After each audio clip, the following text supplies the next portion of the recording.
जय हिंद दोस्तों। डीसी जनित्र में कम्यूटेशन हमने पढ़ा था इससे पहले।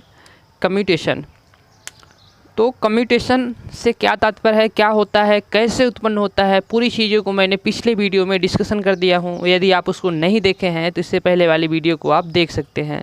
उसमें कम्यूटेशन आपको बेहतरीन तरीके से समझ में आ जाएगा।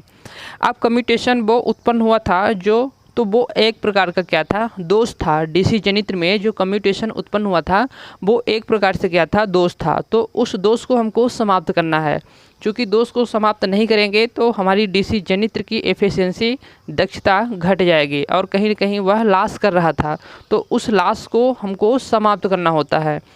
तो कम्यूटेशन क्या होता है उसको थोड़ा सा एक बार फिर से हम रिवीजन कर देते हैं और फिर उसको समाप्त कैसे किया जाता है उसके बारे में हम पूरा डिस्कशन करते हैं आपको।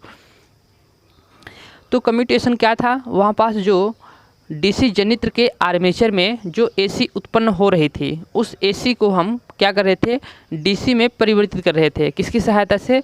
कम्यूटेटर की सहायता से परिवर्तित कर रहे थे। तो वह परिवर्तित करने की जो प्रक्रिया थी वह थी कम्यूटेशन थी, वह कम्यूटेशन थी। अब उस कम्यूटेशन को परिवर्तित करने के दौरान क्या होता है, उसमें स्पार्किंग होती है। स्पार्किंग क्यों होती है? क्योंकि उसका हम अक्ष क्या करते हैं, जैसे ही एमने अक्ष को जैसे ही वो क्या करता है, समाप्त करता है। कौन समाप्त करता है? जो एमने अक्ष के ठीक संपर्क में कॉइल आती है। कौन सी कॉइल आती है? जो यहाँ पास इस तरह से एमने अक्ष था, ये MNA ये अक्ष था और ये क्या थी, हमारी आर्मेचर कॉइल थी। इस प्रकार से क्या थी, हमारी आर्मेचर कॉइल थी।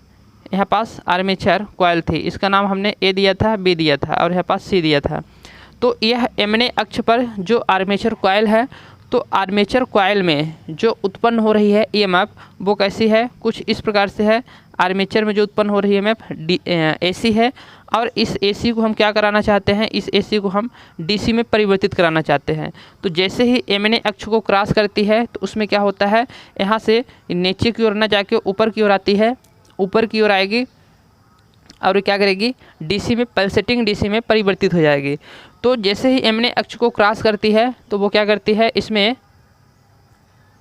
उत्पन्न EMF के मान को चेंज कर देती है, उसकी दिशा चेंज कर देती है।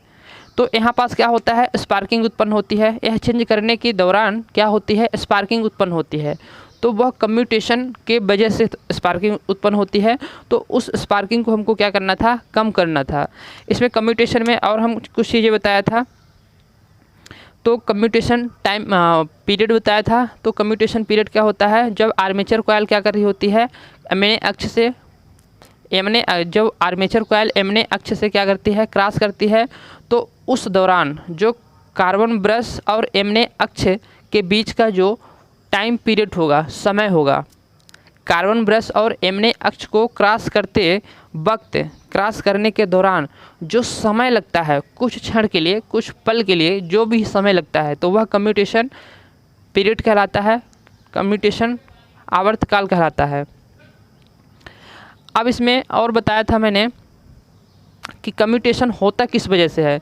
तो कम्यूटेशन उत्पन्न होने का जो मेन कारण है, तो इस आर्मेचर कॉइल के प्रति वोल्टेज प्रतिघात या स्व प्रेरित EMF बोल सकते हैं, स्व प्रेरण, इन तीन कारणों से, वही एक ही एक कारण है, फिर भी इसको हम तीन तरीके से लिखते हैं, स्व प्रेरण, स्व प्रेरित EMF और जो तीसरा है प्रतिघाती वोल्टेज। इन तीन कारणों से उसमें EMF उत्पन्न होता है।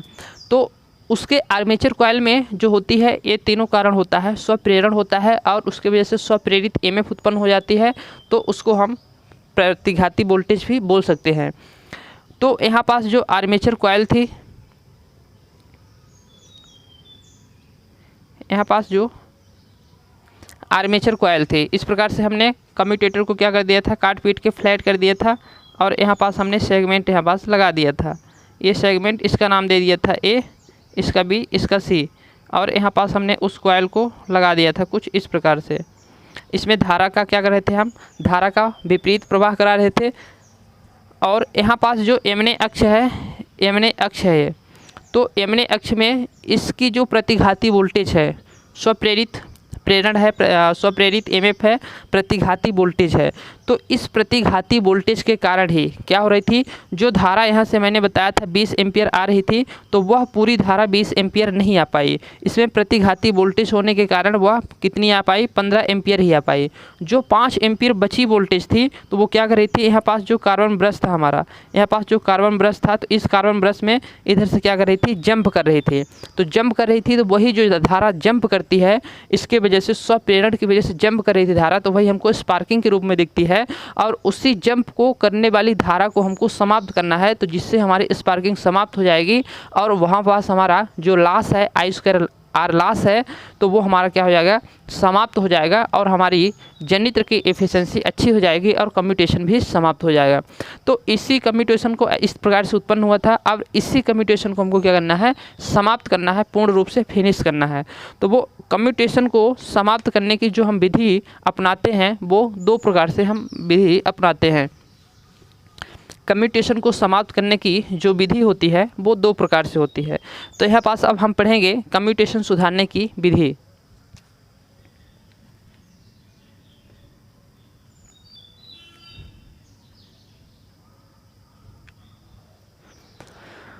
तो यहाँ पास रहेगा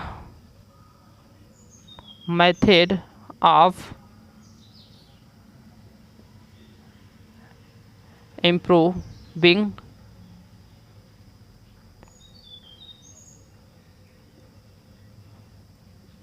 कम्यूटेशन।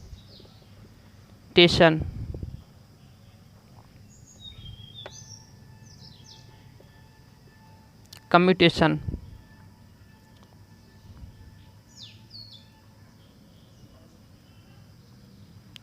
कम्यूटेशन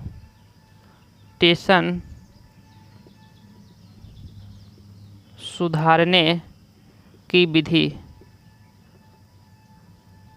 कम्यूटेशन सुधारने की विधि, तो कितने तरीक़े से हम कम्यूटेशन को सुधार सकते हैं। तो उसको सुधारने के जो तरीके हैं वो 2 तरीके हैं। 2 तरीके से हम कम्यूटेशन को सुधार सकते हैं। तो उसका जो पहला तरीका है, तो रेजिस्टेंस के द्वारा। किसके द्वारा, रेजिस्टेंस कम्यूटेशन विधि। तो यहाँ पास प्रतिरोध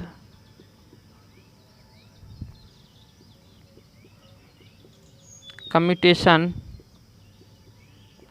विधि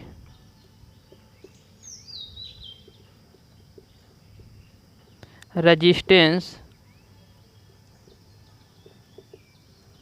कम्यूटेशन मेथड।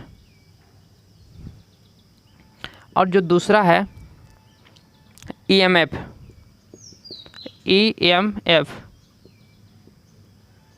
कम्यूटेशन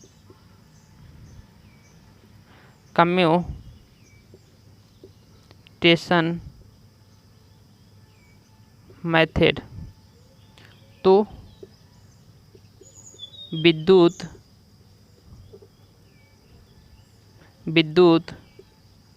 वाहक बल बी बाबा, विद्युत वाहक बल कम्यूटेशन मेथड, कम्यूटेशन मेथड। सभी को क्लियर दिख रहा, छोटे छोटे हैं फिर भी बराबर दिख रहा ना, चलिए बराबर दिख रहा, सभी को बराबर दिख रहा। तो इसमें बी बाबा कम्यूटेशन मेथड। तो अब हम समझेंगे प्रतिरोध कम्यूटेशन विधि में हम क्या करते हैं और किस तरीके से कम्यूटेशन को समाप्त करते हैं, पूर्ण रूप से हम समाप्त करते हैं।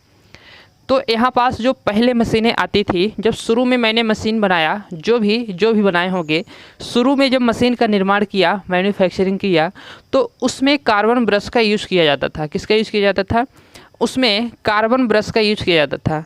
तो आप जानते हैं कि कार्बन ब्रश जो होता है उसका प्रतिरोध कम होता है, उसका क्या होता है, प्रतिरोध कम होता है। तो उसमें प्रतिरोध कम होता था, तो प्रतिरोध कम होता था। तो यहाँ पास हम देखेंगे, ये हमारा फ्लैट था कम्यूटेटर, और यहाँ पास क्या थी, कॉइल थी, ये थी कॉइल। अब यहाँ से हमारा जो ए है, बी है, सी है। अब कार्बन ब्रश ए पर आ गया है, हमारा कार्बन ब्रश ए पर आ गया, लेकिन जो धारा है अभी हमारी, तो पूरा ये वाली धारा हमारी जो 20 एम्पीयर की धारा थी, यहाँ पास जो 20 एम्पीयर की धारा थी वो पूरा नहीं आ पाई, यहाँ पास आ गया। तो इसको धारा को आने के लिए इस कम्यूटेटर से आ नहीं सकता, यहाँ से ये इधर से आ नहीं सकता। यहाँ पास चूँकि क्या है, माइका है, माइका कहें तो आभरक है, इंसुलेटर है, इंसुलेशन है, तो इंसुलेटर की वजह से क्या यहाँ आ नहीं सकती धारा। तो धारा क्या करेगी, तो हमने यहाँ पास इस कॉइल में बताया कि क्या है, स्वप्रेरित ईएमएफ है। इस कॉइल में क्या है, स्वप्रेरित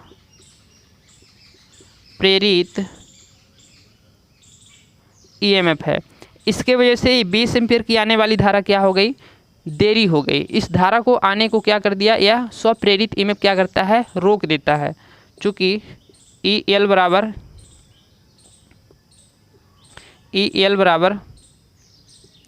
N D phi D T, तो स्वप्रेरित ईएमएफ जहाँ होगी, जहाँ एन होगा वहाँ स्वप्रेरित ईएमएफ हो जाएगी। तो जहाँ फ्लक्स का परिवर्तन होगा, टाइम लगेगा, और फ्लक्स का जहाँ परिवर्तन होगा वहाँ क्या हो जाती है, वहाँ पास स्वप्रेरित ईएमएफ उत्पन्न हो जाती है। तो यहाँ पास धारा प्रवाहित होगी, फ्लक्स उत्पन्न होगी, फ्लक्स का परिवर्तन होगा, तो वहाँ पास क्या हो जाएगी, हमारी स्वप्रेरित ईएमएफ उत्पन्न हो जाएगी। तो स्वप्रेरित ईएमएफ क्या करती है, धारा को रोकने का प्रयास करती है, और पूर्ण रूप से रोक नहीं पाती है, वह प्रयास भी करती है, प्रयास बस करेगी, लेकिन वह रोक नहीं पाएगी, धारा को रोक नहीं पाएगी। तो धारा को रोक देती है। तो यहाँ पास से जो उसी टाइम पे पूरा 20 एम्पियर आ जाना चाहिए था, तो वो 20 एम्पियर पूरा नहीं आ पाती।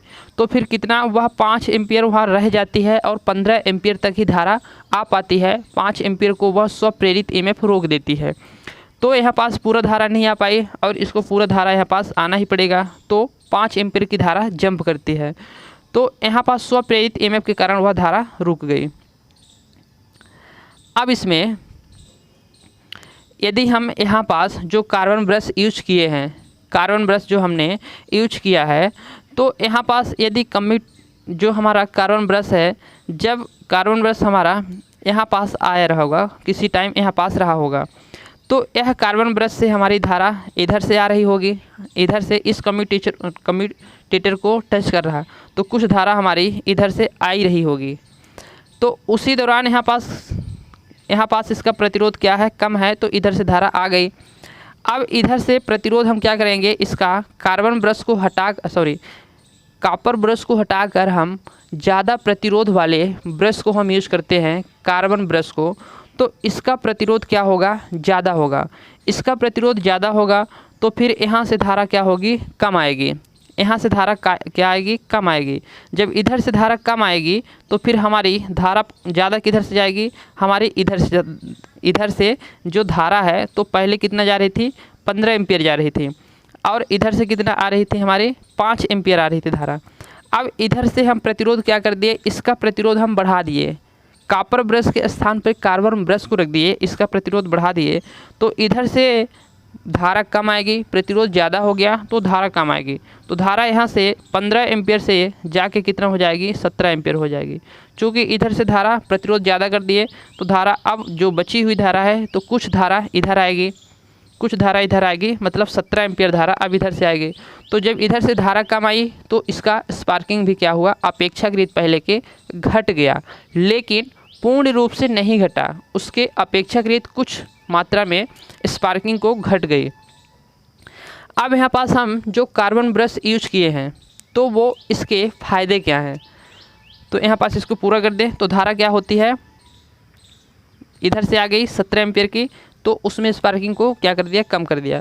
अब यहाँ पास हम जो कार्बन ब्रश क्यों यूज किए हैं, कार्बन ब्रश को यूज करने के हमारे और कई सारे फ़ायदे हैं। क्या फ़ायदे हैं, तो कार्बन ब्रश को यूज करने के फ़ायदे हम इससे पहले जब पार्ट ऑफ डीसी जनित्र में पढ़ाया था, तो उसमें भी बताया था, तो फिर से बता देता हूँ। तो कार्बन ब्रश एक ऐसा सेमीकंडक्टर, इसको नहीं बोल सकते हैं, कार्बन ब्रश अर्धचालक नहीं है और ना ही चालक है। सेमीकंडक्टर अर्धचालक नहीं है और ना ही चालक होता है। जो कार्बन ब्रश होता है और ग्रेफाइट होता है, इसको अर्धचालक की श्रेणी से हटा दिया गया है। यह अर्धचालक नहीं है। जो पुरानी बुकें हैं उसमें अर्धचालक लिख के देता है, सेमीकंडक्टर लिख के देता है, लेकिन अब वह गलत है। अब जो नई किताबें हैं उसमें यह नहीं देता है, वह सेमीकंडक्टर की श्रेणी से इसको हटा दिया गया है। तो यह सेमीकंडक्टर नहीं है। कार्बन और ग्रेफाइट यह दोनों सेमीकंडक्टर नहीं है। तो ये कार्बन ब्रश जो होते हैं इसके यूज करने के फ़ायदे ये हैं कि जो हमने कॉपर ब्रश लिए थे तो उसका जो प्रतिरोध है तो कम था, इसका प्रतिरोध अधिक है। तो फिर हम पूरा धारा को प्रवाहित हमको कराना ही है, तो कॉपर ब्रश का जितना हमारा क्षेत्रफल था तो इसमें धारा का प्रवाह हो पा रहा था, इतने ही क्षेत्रफल में मानते हैं कि इतने ही क्षेत्रफल में धारा का प्रवाह अच्छी तरह से हो जा रहा था। लेकिन इतने ही क्षेत्रफल का यदि हम कार्बन ब्रश को लेंगे तो उसका जो धारा घनत्व होता है वो कम होता है। कॉपर ब्रश की अपेक्षाकृत कार्बन ब्रश का धारा घनत्व कम होता है। इसका 23 एम्पियर कॉपर ब्रश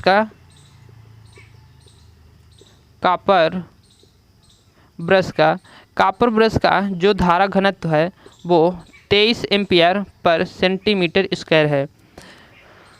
तो यदि हम इतने ही क्षेत्रफल के कॉपर ब्रश को यूज़ करते हैं, कॉपर ब्रश जितने क्षेत्रफल का है ठीक उतने ही क्षेत्रफल का हम कार्बन ब्रश को यूज करते हैं तो वह उसमें से पूरी धारा नहीं जा पाएगी। तो इसको पूरी धारा हमको ले जाने के लिए कार्बन ब्रश को हमको क्या लेना पड़ेगा, कार्बन ब्रश का क्षेत्रफल हमको ज़्यादा लेना पड़ेगा।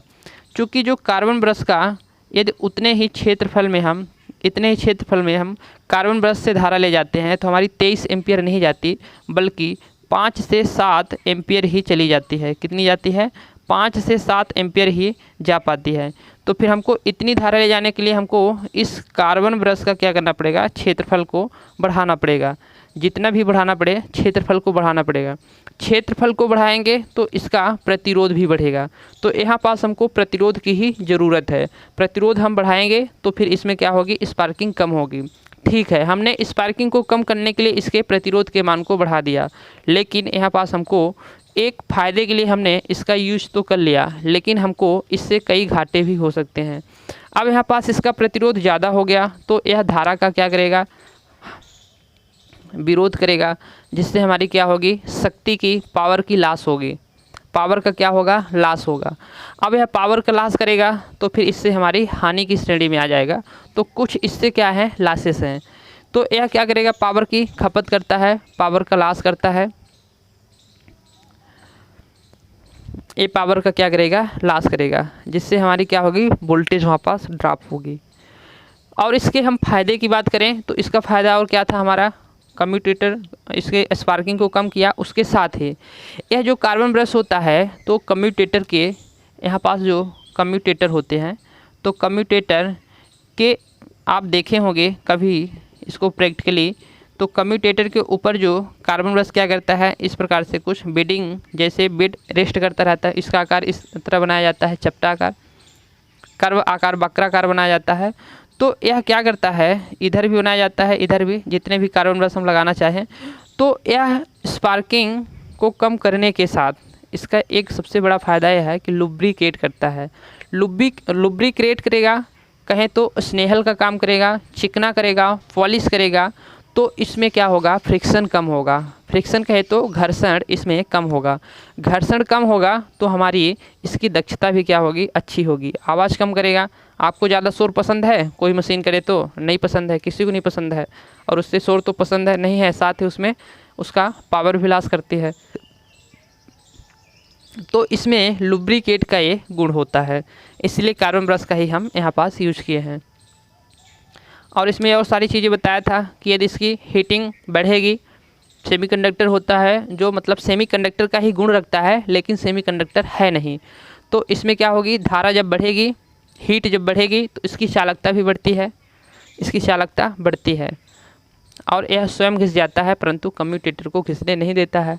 कार्बन ब्रश है तो कम्यूटेटर को ख़राब करवा ही करेगा दबा के, लेकिन वो खुद ख़राब हो जाएगा।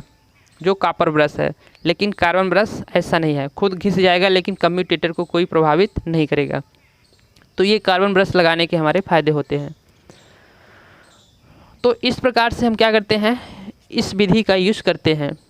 लेकिन ये पहले यूज होता था, प्रेजेंट में इस विधि का यूज़ नहीं करते हैं। प्रेजेंट में जो दूसरी मेथड है ईएमएफ उत्पन्न कराकर, उस विधि का यूज करते हैं, क्योंकि इससे हमारे दो फायदे होते हैं। दो फायदे क्या होंगे आगे चल के हम देखते हैं। तो इस विधि का यूज पहले करते थे, अब नहीं करते हैं। प्रतिरोध कम्यूटेशन, इसमें प्रतिरोध को हमने बढ़ा दिया है, इसीलिए इसका नाम क्या दे दिया, प्रतिरोध कम्यूटेशन दे दिया। रेजिस्टेंस को हमने बढ़ा दिया है कार्बन ब्रश लगाकर। ठीक है, इतनी चीज़ आपको समझ में आ गई होगी। अब इसको हम देखते हैं नेक्स्ट चीज़ को। इसकी यदि आप चाहिए आपको पीडीएफ, तो आप टेलीग्राम में जाइए, लवकुश प्रजापति ऑफिशियल टेलीग्राम में सर्च कीजिए, वहाँ पास आपको पीडीएफ मिल जाएगी, जिस पीडीएफ में आपको पूरा यह नोट्स लिखाया मिल जाएगा। आपको बेहतरीन तरीके से वहाँ पास लिखा हुआ है। अब हम दूसरी मेथड पे चलते हैं। तो जो ईएमएफ उत्पन्न कराते हैं, ईएमएफ उत्पन्न कराने के लिए हम इंटरपोल का यूज़ करते हैं। किसका यूज़ करते हैं, इंटरपोल का। आपको डाउट तो नहीं होता है कि इंटरपोल का कहाँ हमने यूज़ किया और कहाँ पास कंपनसेटिंग बाइंडिंग का यूज़ किया, किस काम के लिए यूज़ किया था। इस चीज़ को आपको डाउट नहीं होना चाहिए। कम्यूटेशन एक अलग टॉपिक है, एक अलग चीज़ है। उस कम्यूटेशन को समाप्त करने के लिए हम इंटरपोल का यूज़ किए थे, और वो क्रॉस मैग्नेटाइजिंग जो इफेक्ट है वो एक अलग टॉपिक था। तो उसमें क्रॉस मैग्नेटाइजिंग जो प्रभाव था उसको समाप्त करने के लिए हमने कंपनसेटिंग बाइंडिंग यूज़ किया था। हालांकि एक चीज़ सेम ही है कि कंपनसेटिंग बाइंडिंग को हम श्रेणी में लगाए थे, किसके, आर्मेचर के। लेकिन कम्यूटेशन को समाप्त करने के लिए जो हमने इंटरपोल यूज कर रहे हैं हम, तो इंटरपोल को भी कहाँ लगाते हैं हम, आर्मेचर की श्रेणी में ही लगाते हैं। उनका जो संयोजन होता है तो आर्मेचर के श्रेणी में ही होता है, कंपनसेटिंग बाइंडिंग और इसका इंटरपोल बाइंडिंग का। इन दोनों का जो कनेक्शन होता है तो आर्मेचर के श्रेणी क्रम में ही होता है। लेकिन वहाँ पास उसका अलग उपचार करने के लिए लगाया था और इसका है अलग उपचार करने के लिए यहाँ पास यूज कर रहे हैं। तो यहाँ पास हम देखेंगे ईएमएफ कम्यूटेशन मेथड। तो ईएमएफ कम्यूटेशन मेथड में हम करते क्या है, तो जो आर्मेचर कॉइल में जो एमने अक्ष पर जो हमारी क्या थी, आर्मेचर कॉइल थी, एमने अक्ष पर जो आर्मेचर कॉइल थी, तो उसमें हमने क्या उत्पन्न कराया था, उसमें क्या हो गया था, इसको अब देख रहे हैं। तो जो एमने अक्ष पर आर्मेचर कॉइल है, उस आर्मेचर कॉइल में प्रतिघाती वोल्टेज उत्पन्न हो जाती है। तो उस प्रतिघाती वोल्टेज को हम क्या करेंगे, समाप्त करेंगे। जो थोड़ी देर से आ रही थी प्रतिघाती वोल्टेज, उस प्रतिघाती वोल्टेज को क्या करेंगे, हम समाप्त करेंगे। तो प्रतिघाती वोल्टेज को समाप्त करने के लिए हमारे क्या हम कैसे करेंगे, तो उसी कॉइल में हम यदि उसके विपरीत हम फ्लक्स दे दें, तो उसके विपरीत फ्लक्स देने पर उसी कॉइल में क्या होगी, ईएमएफ उत्पन्न हो जाएगी। तो जो ईएमएफ हमारी कुछ देर से आ रही थी, जो स्पार्किंग होने का कारण बन रही थी, उसी ईएमएफ को हम विपरीत फ्लक्स देकर विपरीत ईएमएफ उत्पन्न कराकर उस ईएमएफ को हम क्या कर सकते हैं, पूर्ण रूप से समाप्त कर सकते हैं। तो उस ईएमएफ को हम क्या करेंगे, विपरीत फ्लक्स देकर विपरीत वोल्टेज उत्पन्न कराकर उसको हम समाप्त कर देंगे। अब कैसे हम विपरीत वोल्टेज देकर उसमें विपरीत फ्लक्स देकर विपरीत ईएमएफ उत्पन्न कराते हैं और समाप्त करते हैं, इस चीज़ की हम चर्चा करते हैं। तो इसमें हम दो तरीके से हम इसको समझते हैं।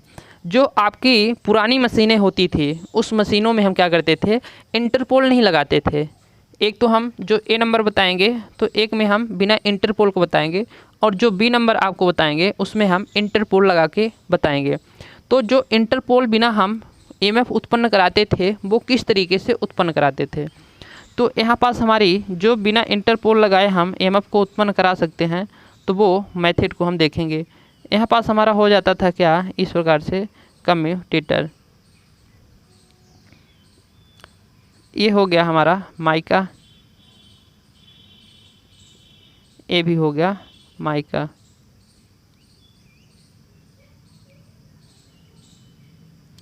यहाँ पास हम रखते हैं बाइंडिंग को। कौन सी बाइंडिंग, इस बाइंडिंग को हम कई बार बना चुके हैं, आप समझ गए होंगे कौन सी बाइंडिंग है। तो यह आर्मेचर बाइंडिंग को हम इस प्रकार से रख दिए। यहाँ पास शाफ्ट हो गया था, और यहाँ पास हम क्या रखते हैं, पोल को रखते हैं।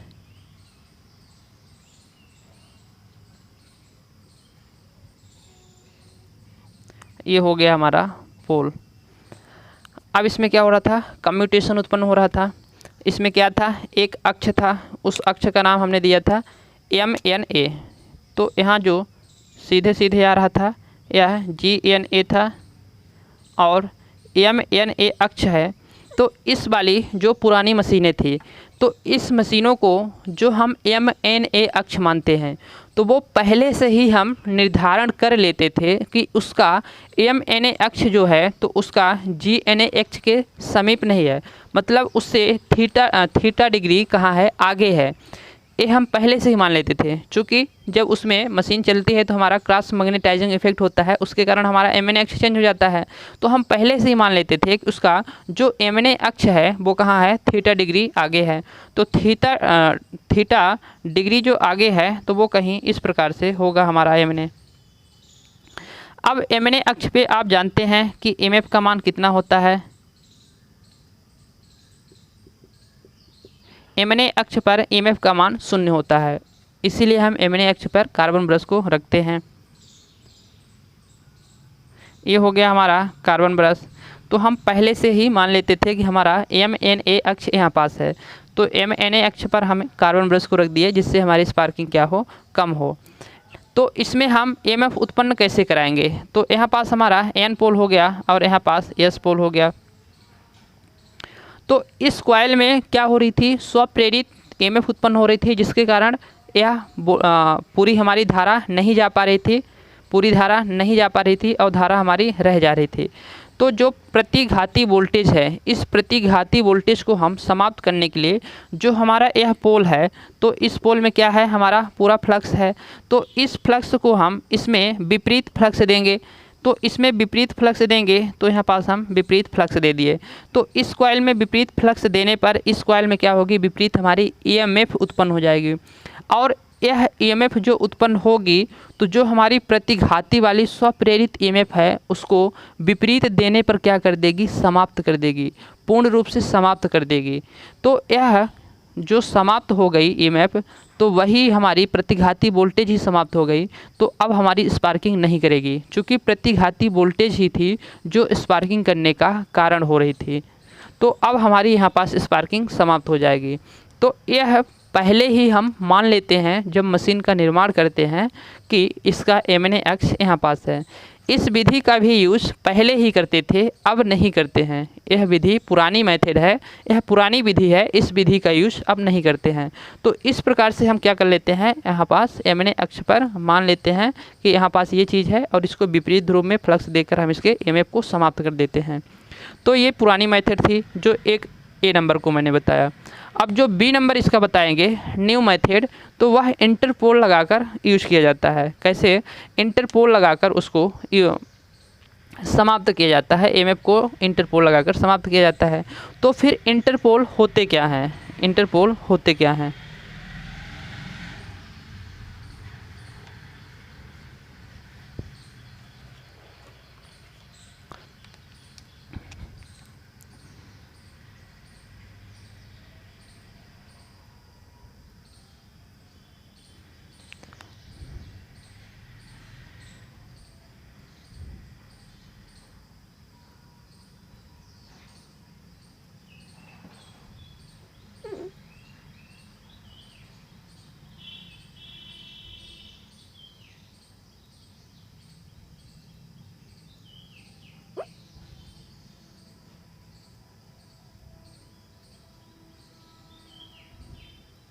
ये मेन पोल हो गए।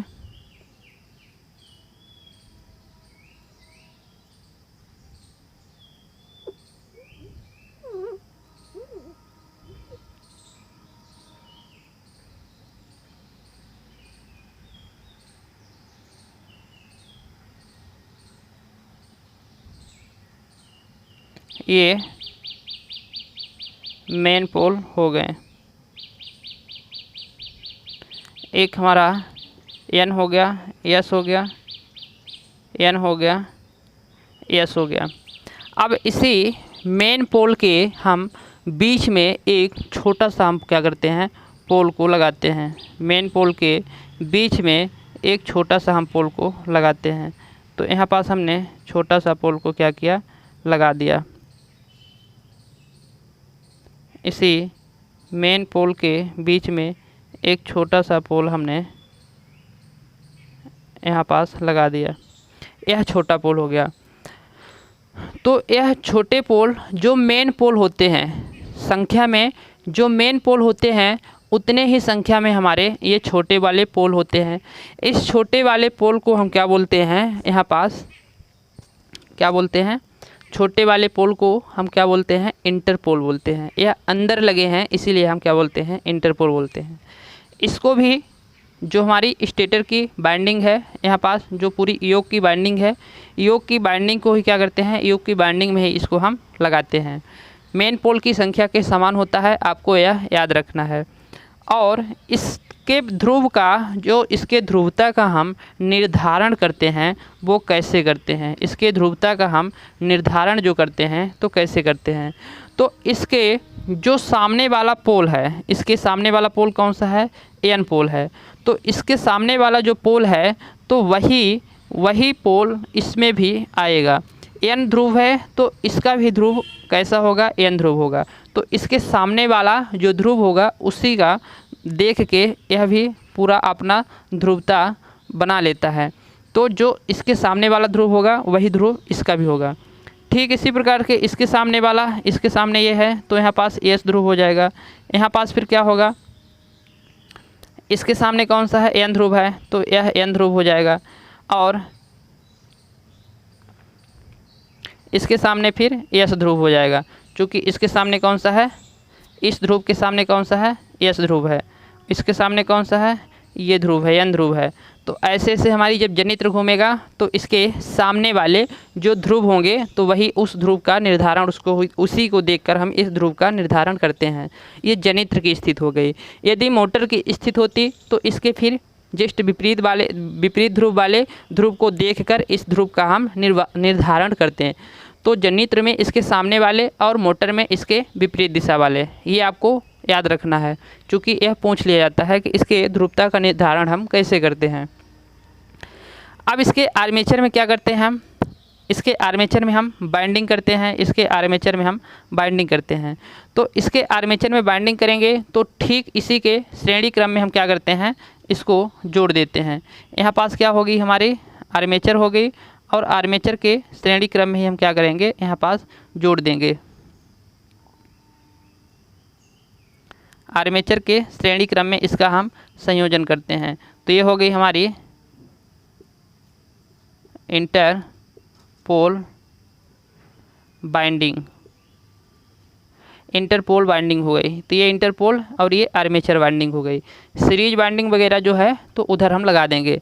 अब आप सोचेंगे कि यहाँ पास तो हम कंपनसेटिंग बाइंडिंग भी लगाते थे इसके श्रेणी क्रम में, यहाँ पास सीरीज बाइंडिंग भी लगा देंगे। तो एक चीज़ आपको हम बता दें कि इंटरपोल से हमारे कहते हैं ना, एक तीर से डबल निशाना, वही यहाँ पास भी होगा। इंटरपोल लगाने से हमारा जो कम्यूटेशन है वो तो सुधरेगा ही, पूर्ण रूप से सुधर जाएगा। कैसे सुधरेगा, तो यहाँ पास हमारी जो आर्मेचर हो गई थी और इसकी ये बाइंडिंग हो गई थी।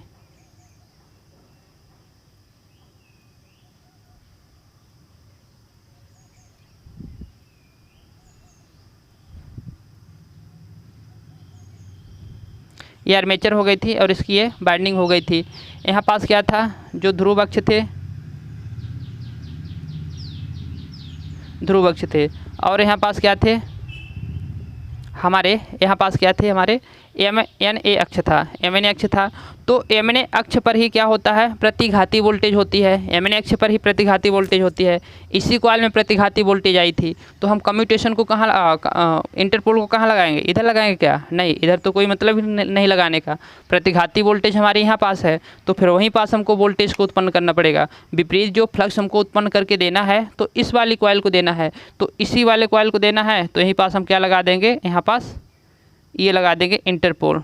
तो यदि यह एन है और यह एस है, यह एन है तो यह एस है, तो इसके सामने कौन सा ध्रुव है, इसके सामने n ध्रुव है, तो यहाँ n हो जाएगा, और इसके सामने कौन सा ध्रुव है, s ध्रुव है, तो यहाँ पास s ध्रुव हो जाएगा। तो जो यह s ध्रुव है तो क्या करेगी, इसके विपरीत वोल्टेज, यहाँ पास विपरीत फ्लक्स मिलेगी इसको, और विपरीत फ्लक्स मिलने पर क्या करेगी, यह उसके इस कॉइल में कौन सी फ्लक्स मिलेगी, इसकी n फ्लक्स मिलेगी इसको, यहाँ पास n EMF उत्पन्न होगी, और इसको मिल कौन सी रही है, s मिल रही है। तो जो n विपरीत इसकी उत्पन्न हुई थी प्रतिघाती n, जो इसमें प्रतिघाती वोल्टेज उत्पन्न हुई थी वो s ध्रुव की थी, और इसको जो हम दे रहे हैं प्रतिघाती वोल्टेज समाप्त करने के लिए तो विपरीत ध्रुव दे रहे हैं, s की दे रहे हैं, तो n s आपस में क्या करेगी, जोड़ देगी कि काट देगी, आपस में जोड़ देगी, ये तो n s आपस में जोड़ देगी। तो इससे फिर हमारा घटेगा क्या, नहीं घटेगा। चलिए, तो इसके विपरीत ध्रुव, इसके विपरीत जो फ्लक्स देते हैं तो इसके विपरीत फ्लक्स देंगे तो इसका यहाँ पास 0 हो जाएगा, यहाँ पास 90 हो जाएगा, 180 हो जाएगा, 270 हो जाएगा, 270 हो जाएगा। इसके तरीके से देखें हम, 90 हो गया, 270 हो गया, 180 हो गया। तो वहाँ पास जो हमारी फ्लक्स चेंज होती थी तो कहाँ होती थी, जैसे ही हम आते थे n से s ध्रुव की ओर, n से s ध्रुव की ओर, तो इसका ये क्षेत्र था, इसके जब हम 180 पार करते थे तो उसका ध्रुव चेंज हो जाता था। तो इसको हम पार करेंगे तो इसका यह चेंज हो जाएगा। चलिए, इसे उलझन में नहीं पड़ना है, बस आपको इतना याद रखना है कि इसके हम विपरीत ध्रुव वाले क्या देते हैं, फ्लक्स देते हैं, और विपरीत ध्रुव के फ्लक्स देने पर इसकी जो EMF है वो क्या होती है, पूर्ण रूप से समाप्त हो जाती है। अब पूर्ण रूप से समाप्त हो जाएगी तो हमारा फिर कम्यूटेशन क्या होगा, वापस समाप्त हो जाएगा, और कम्यूटेशन कहें तो सुधर जाएगा, कम्यूटेशन क्या होगा, सुधर जाएगा। तो जो इंटरपोल का यूज करते हैं हम, तो इंटरपोल का यूज करते हैं जो, तो मेन पोल के जो होती है उसकी सामने वाली जो पोल होती है उसकी वही ध्रुव होती है। तो यहाँ पास हम क्या बता रहे थे कि कम्यूटेशन से जो हमारा एक तीर से डबल निशाना है वो क्या, कम्यूटेशन से हमारा, सॉरी, इंटरपोल से हमारा कम्यूटेशन तो सुधरेगा ही, लेकिन इसका क्रॉस मैग्नेटाइजिंग इफेक्ट भी सुधर जाएगा, जिससे हमको यहाँ पोल पर, जो मेन पोल पर हम कंपनसेटिंग बाइंडिंग को लगाते थे वो अब लगाने की हमको ज़रूरत नहीं पड़ेगी, क्योंकि हमारे इंटरपोल से ही उसका काम हो जा रहा है। तो उसको कैसे लगाने की ज़रूरत नहीं पड़ेगी, इंटरपोल लगाने से हमारा क्या होगा, हमारा एमने अक्ष यहीं पास रहेगा, एमने अक्ष हमारा खिसकने वाला नहीं है, तो एमने अक्ष हमारा नहीं खिसकेगा, वो क्रॉस मैग्नेटाइजिंग इफेक्ट के कारण नहीं खिसक जाता था। तो क्रॉस मैग्नेटाइजिंग इफेक्ट को ही जब समाप्त कर देगा इंटरपोल तो फिर हमारा एमने अक्ष वहाँ कार्बन ब्रश आगे हमको ले जाने की ज़रूरत नहीं है। तो हमारा GNA अक्ष और MNA अक्ष दोनों ही कहाँ रहेगा, एक ही बिंदु पर रहेगा, एक ही अक्ष पर रहेगा। तो फिर हमारा वहाँ पास क्रॉस मैग्नेटाइजिंग इफेक्ट क्या हो जाएगा, समाप्त हो जाएगा। तो सीधी सी बात कहें तो इंटरपोल से हम क्रॉस मैग्नेटाइजिंग इफेक्ट को और यहाँ पास कम्यूटेशन को, हम दोनों को ही समाप्त कर देते हैं। तो कम्यूटेशन से ये हमारे इंटरपोल से हमारे यह फ़ायदे होते हैं। तो इंटरपोल आज ये हो गया, तो हमने कम्यूटेशन को क्या किया, पूर्ण रूप से समाप्त कर दिया।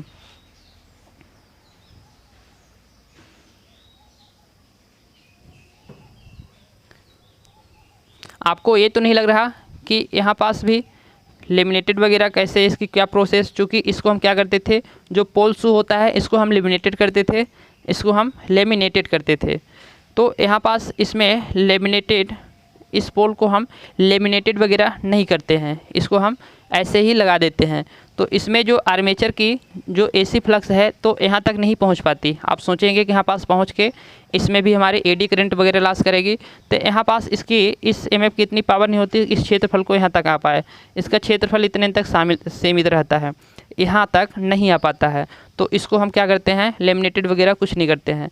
तो उसकी जो बाइंडिंग होती है, मोटे कॉपर वायर की हम बाइंडिंग को लगा देते हैं और कुछ ही टर्न लगाते हैं, ज़्यादा नहीं लगाते हैं, कुछ ही टर्न लगाएंगे, कॉपर के मोटे वायर को कुछ ही टर्न लगाएंगे और उसको हम आर्मेचर के श्रेणी क्रम में जोड़ देंगे, आर्मेचर के श्रेणी क्रम में जोड़ देंगे। इस प्रकार से आर्मेचर के श्रेणी क्रम में जुड़ जाएगी। तो यह मेन पोल की संख्या के समान होती है, संख्या के बराबर होती है, और यह मेन पोल की आकार में क्या होते हैं, छोटे होते हैं, यह छोटे होते हैं। तो इस प्रकार से हो गया हमारा प्रतिरोध कम्यूटेशन और यहाँ पास EMF कम्यूटेशन, 2 विधि हो गई सुधारने की। तो आज इतना ही, बाकी नेक्स्ट वीडियो में आगे हम पढ़ते हैं और समझते हैं। तो आज के लिए इतना ही, चलिए मिलते हैं फिर नेक्स्ट वीडियो में। Okay bye, good day. आप अपना ख्याल रखिए, बड़ों का आशीर्वाद लीजिए, बड़ों का ध्यान दीजिए, बड़ों को सम्मान दीजिए। ओके।